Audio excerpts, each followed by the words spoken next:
சைவ சமயத்தின் புகழ்பெற்ற 63 நாயன்மார்களில் ஒருவரும் தேவாரம் பாடிய மூவரில் மூன்றாமவருமான சுந்தரமூர்த்தி நாயனாரின் அதாவது சுந்தரரின் முழுமையான வாழ்க்கை வரலாறு.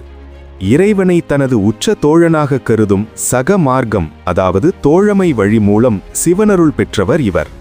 சுந்தரர் தனது முற்பிறவியில் கைலாயத்தில் சிவபெருமானுக்கு தொண்டு செய்து வந்த ஆலால சுந்தரர் ஆவார். ஒருமுறை கைலாயத்தில் பார்வதி தேவியின் தோழிகளான கமலினி, அணிந்திதை ஆகிய இருவர் மீது அவருக்கு விருப்பம் ஏற்பட்டது. இதனை அறிந்த சிவபெருமான் பூலோகத்தில் பிறந்து மனித இன்பங்களை அனுபவித்துவிட்டு மீண்டும் கைலாயம் திரும்புமாறு கட்டளையிட்டார்.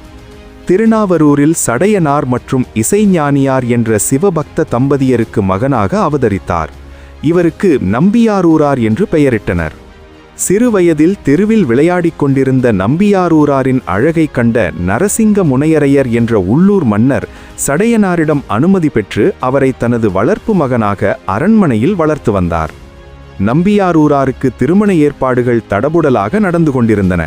அப்போது சிவபெருமான் ஒரு முதியவர் அதாவது வயோதிக அந்தனர் வேடத்தில் அங்கு வந்தார். சுந்தரரின் பாட்டனார் எழுதி கொடுத்ததாக ஒரு பனையோலை சாசனத்தை காட்டி, இவன் என் பரம்பரை அடிமை, எனக்கு தொண்டு செய்ய வேண்டியவன், எனவே இந்த திருமணம் நடக்கக்கூடாது என்று வாதிட்டார். கோபமடைந்த சுந்தரர் முதியவரை பித்தன் என்று திட்டினார். வழக்கு திருவெண்ணெய்நல்லூர் பஞ்சாயத்துக்கு சென்றது. முதியவர் காட்டிய ஓலைச்சுவடி உண்மையானது என நிரூபணமானது. சுந்தரர் முதியவரை பின்தொடர்ந்து செல்ல அவர் திருவெண்ணெய்நல்லூர் அருள்துறை ஈஸ்வரர் கோவிலுக்குள் சென்று மறைந்தார். அப்போதுதான் முதியவராக வந்தது சிவபெருமான் என்பதை சுந்தரர் உணர்ந்தார். ஈசன் கட்டளைப்படி அவரை திட்டிய வார்த்தையான பித்தா என்பதையே முதல் வார்த்தையாக கொண்டு பித்தா பிறைசூடி பெருமானே என்ற தனது முதல் தேவார பதிகத்தை பாடினார். இறைவனே வலிவந்து ஆட்கொண்டதால் இவருக்கு தடுத்தாட்கொண்ட நாயனார் என்ற பெயரும் உண்டு. கைலாயத்தில் அவர் கண்ட கமலினி மற்றும் அணிந்திதை ஆகிய இருவருமே பூலோகத்தில் பிறந்திருந்தனர். திருவாரூரில் கமலினியின் அம்சமாக பிறந்திருந்த பறவையார் என்பவரை சந்தித்தார்.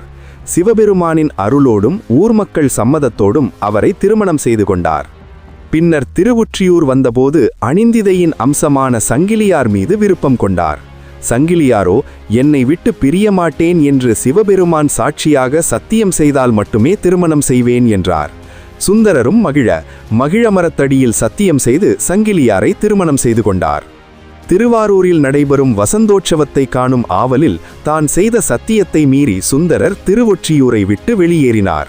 சத்தியத்தை மீறியதால் தனது 2 கண்களின் பார்வையையும் இழந்தார். பின்னர் காஞ்சிபுரத்தில் ஏகாம்பரேஸ்வரரை வேண்டி இடது கண் பார்வையையும் திருவாரூர் தியாகராஜரை வேண்டி வலது கண் பார்வையையும் மீண்டும் பெற்றார். அவிநாசி சென்றபோது பல ஆண்டுகளுக்கு முன் குளத்தில் முதலையால் விழுங்கப்பட்ட ஒரு சிறுவனை மீட்டுத் தருமாறு அவனது பெற்றோர் வேண்டினர். சுந்தரர் பதிகம் பாடி அந்த சிறுவனை அவனது வயதுக்கேற்ற வளர்ச்சியோடு முதலையின் வாயிலிருந்து உயிருடன் மீண்டும் வரச் செய்தார். விருத்தாச்சலத்தில் அதாவது திருமுதுகுன்றத்தில் சிவபெருமானிடம் 12,000 பொற்காசுகளை பெற்றார். அதனை மணிமுத்தாற்றில் போட்டுவிட்டு தனது ஊரான திருவாரூர் கோவில் குளத்தில் அதை மீண்டும் எந்த ஒரு குறையுமின்றி பெற்றுக்கொண்டார். திருவொற்றியூரில் சங்கிலியாரை திருமணம் செய்து கொண்ட செய்தியறிந்த பறவையார் சுந்தரர் மீது கோபம் கொண்டார். அவரது கோபத்தை தணித்து சமாதானம் செய்ய சிவபெருமானையே நள்ளிரவில் 2 முறை தூது அனுப்பினார் சுந்தரர். சுந்தரருக்கும் சேரநாட்டு மன்னரான சேரமான் பெருமான் நாயனாருக்கும் இடையே மிக ஆழமான நட்பிருந்தது. இருவரும் பல தலங்களுக்கு ஒன்றாகவே யாத்திரை சென்றனர். தனது பூலோக வாழ்வு முடிவடையும் தருணம் வந்ததை உணர்ந்த சுந்தரர் திருவஞ்சைக்களம் என்ற திருத்தலத்தில் இறைவனை வேண்டி பாடினார். சிவபெருமான் அவரை கைலாயத்திற்கு அழைத்து வர ஒரு வெள்ளை யானையை அனுப்பினார். சுந்தரர் யானை மீது கைலாயம் புறப்பட்டார்.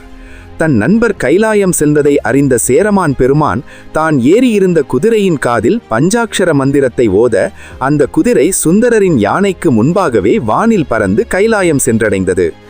இருவருமாக இறைவனின் திருவடிகளை சென்றடைந்தனர். அடுத்த வாரம் இன்னொரு மகான் நாயன்மாரின் பக்தி நிறைந்த வாழ்க்கை கதையை தவறாமல் பாருங்கள். எங்கள் சேனலை சப்ஸ்கிரைப் செய்து இந்த ஆன்மீக பயணத்திற்கு உங்கள் ஆதரவை வழங்குங்கள்.